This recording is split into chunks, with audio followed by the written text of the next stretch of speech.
আজকে আমরা বানাবো মজাদার ডালের বড়া, যেটা আমাদের সবারই কম বেশি পছন্দ।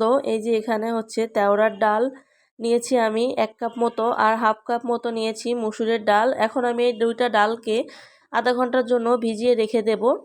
আধা ঘন্টার জন্য ভিজিয়ে রাখার পরে আমি এগুলোকে ব্লেন্ডারের জারের ভিতরে দিয়ে এটার ভিতরে কিছুটা জিরা গুঁড়া, ধনিয়া গুঁড়া, হলুদ, লবণ, কাঁচামরিচ এবং অল্প একটু চিংড়ি মাছের বালাচাও দিয়েছিলাম, দিয়ে একসাথে ব্লেন্ড করে নিয়েছি। ব্লেন্ড করা হয়ে গেলে দেখুন এটাকে আমি কিন্তু ভালো করে ব্লেন্ড করে নিব। ব্লেন্ড করা আমার হয়ে গেছে। এখন এটা দেখুন একটু আমার কাছে মনে হচ্ছে একটু ভেজা ভেজা, তো এই জন্য আমি এটাতে এখন অল্প একটু শুকনো চালের গুঁড়া দেব। এগুলো কিন্তু শুকনো চালের গুঁড়া, অবশ্যই শুকনো চালের গুঁড়া ব্যবহার করতে হবে।